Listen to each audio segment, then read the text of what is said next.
ఇందాక ఏవి చూసినప్పుడు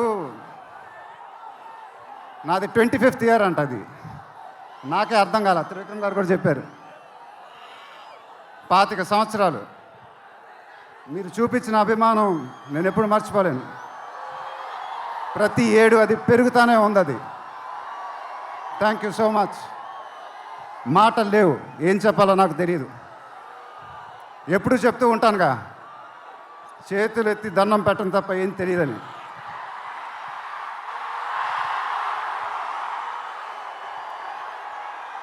మీరు ఎప్పుడు నా గుండెలో ఉంటారు, ఎప్పుడు ఎప్పుడు ఎప్పుడు.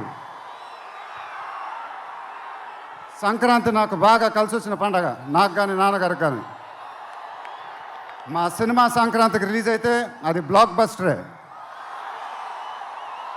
ఈసారి కూడా బాగా గట్టిగా కొడతాం, బాగా గట్టిగా. కానీ ఈసారి ఎందుకో కొంచెం కొత్తగా ఉంది, ఎందుకంటే నాన్నగారు మన మధ్యన లేరు, అందువల్లేమో. ఆయన నా సినిమా చూసి రికార్డుల గురించి కలెక్షన్ గురించి చెప్తుంటే చాలా ఆనందం వేసేది. ఆ ఫోన్ కాల్ కోసం ఎదురు చూస్తూ ఉండేవాడిని. దానికోసమేగా ఇవన్నీ, ఈ సినిమాలు ఇవన్నీ. ఇప్పుడు అవన్నీ మీరే చెప్పాలి నాకు.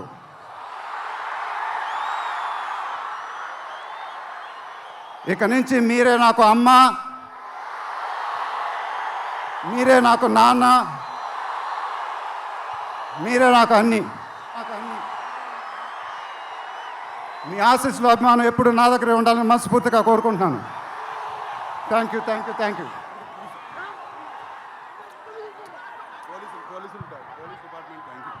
తర్వాత ఈ ఫంక్షన్ జరిగినందుకు ఆంధ్రప్రదేశ్ గవర్నమెంట్కి, పోలీస్ డిపార్ట్మెంట్కి మనస్ఫూర్తిగా కృతజ్ఞతలు చెప్పుకుంటున్నాను. వాళ్ళే లేకపోతే ఈ ఫంక్షన్ జరగదు. Thank you so much sir, thank you so much, thank you.